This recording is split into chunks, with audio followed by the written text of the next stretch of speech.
Today we're gonna discuss a case of demonic possession that's so controversial that it actually leads to becoming the movie Exorcism of Emily Rose. The controversial Exorcism of Anneliese Michel.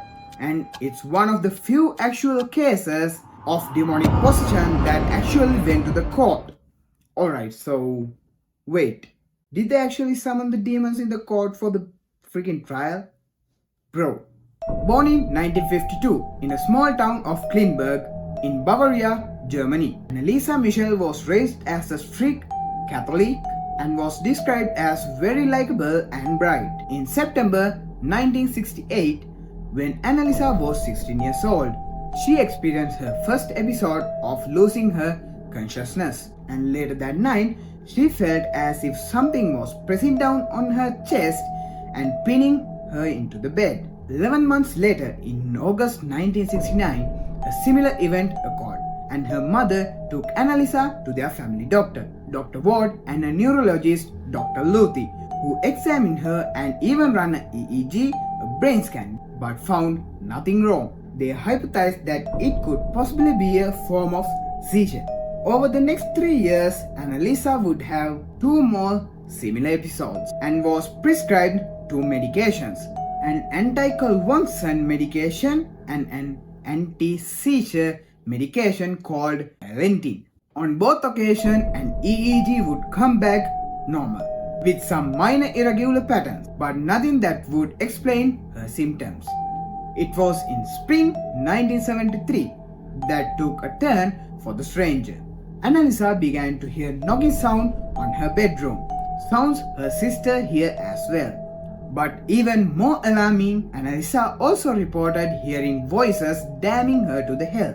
Her mother was further rattled when she witnessed Anneliese furiously staring at a statue of Virgin Mary with, quote, eyes turned black, jet black, and her hands seems to turn into thick paws with claws, end quote. In September 1973, a neurologist visited Dr. Luthi. Anneliese described horrific vision of demon faces that were tormenting her and stated that she felt that devil was inside her. She also reported smelling something that had the aroma burnt feces, a stench that many around her reported smelling at a later times.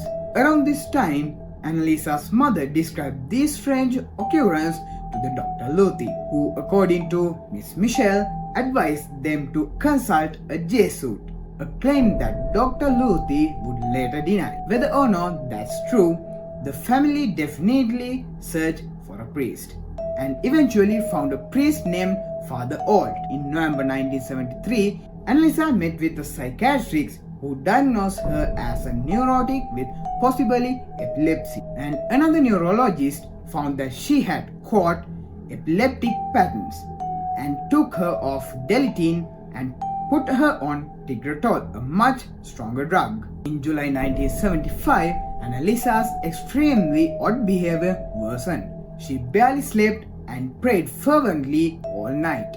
She ate spiders and flies and even licked her own urine up from the floor. She destroyed rosaries, crucifixes, and holy pictures on the walls.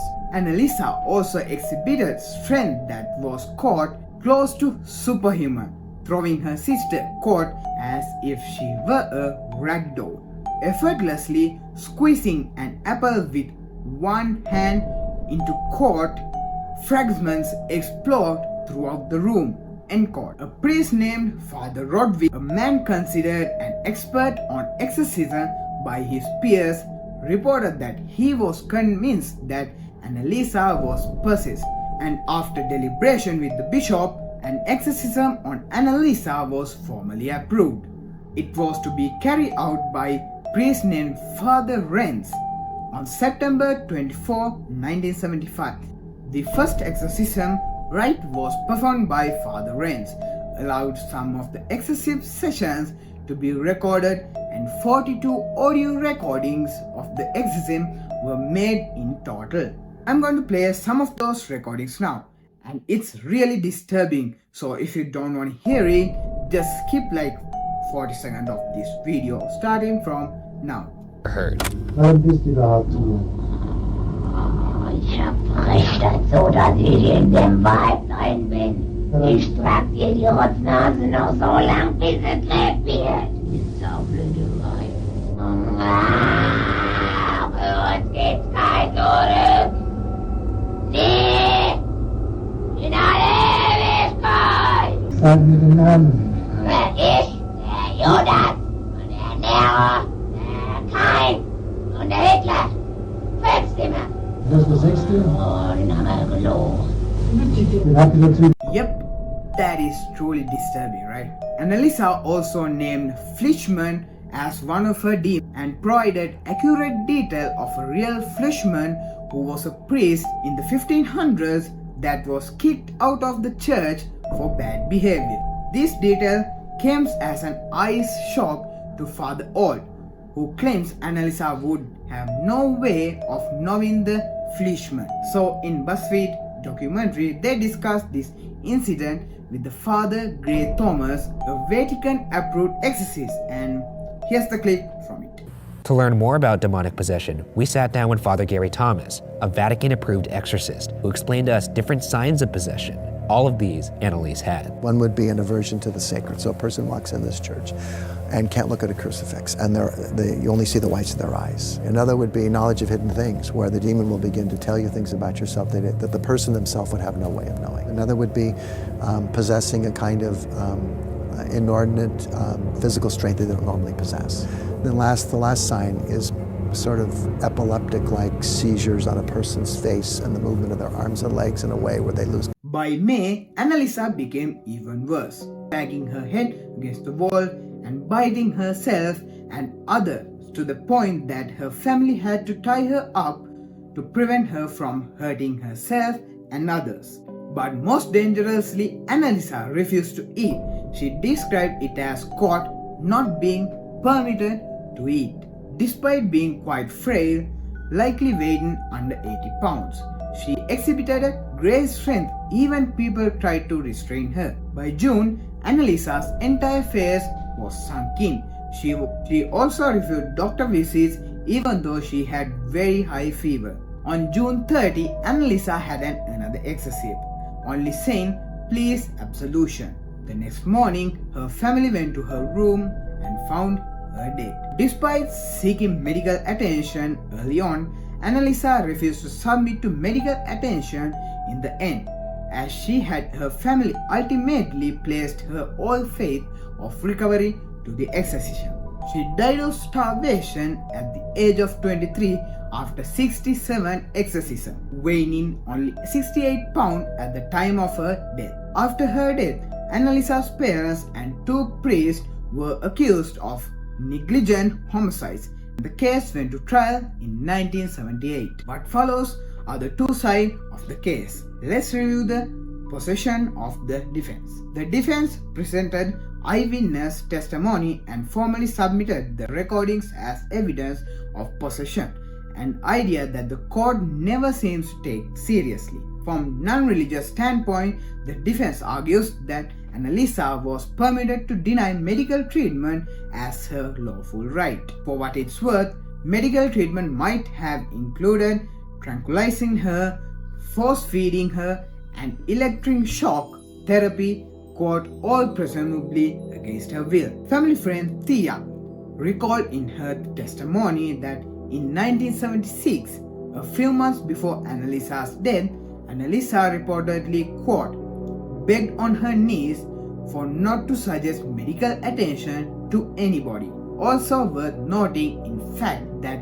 Father Alt actually looked for medical help toward the end, and on May 30th, his friend Dr. Richard Roth visited Anneliese out of what he claims scientific curiosity and not as a physician. In his visit, Dr. Roth claims Anneliese had no external injuries, although Father Renz noticed she had several bruises, a swollen cheek, and black eyes.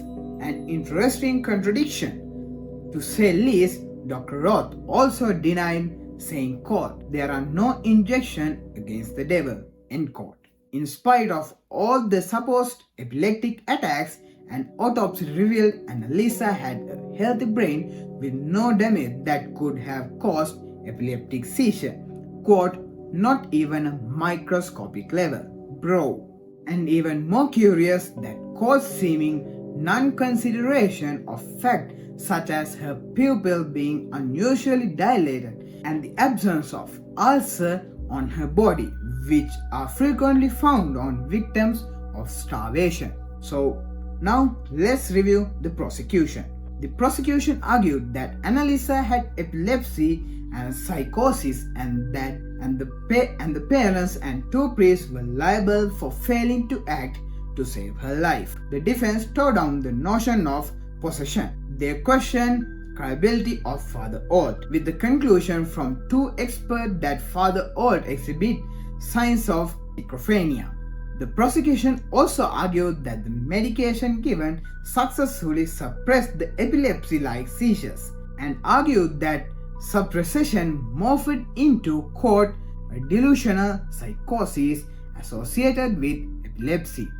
They argued that Anneliese's psychosis was exacerbated by the exorcism, which only played into her fantasies. To piggyback on that, Anneliese often went through perhaps between exorcism where she behaved normally. Even though she would be a possessed person during exorcism, it's unclear if epilepsy-like seizure were stopped by a medication or if they actually stopped her on their own. But Anneliese's psychosis vision predate that alleged medicational suppressions. In the end, court ruled in favor of the prosecution, sentencing the four defendants to 6 months in prison with suspension for 3 years and payment for all court costs. The court ruled that Anneliese was unable to make decisions for herself and should have been forced to submit to medical care.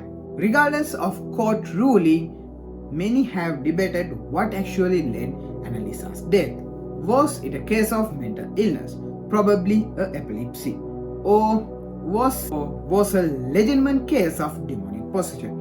And just drop a comment about what your perspective about this story. Is it a real or is it a medical condition that she should have forced to go to the hospital at some point? I'll see you all in the next video. Until then, stay safe and your boy is out. Peace.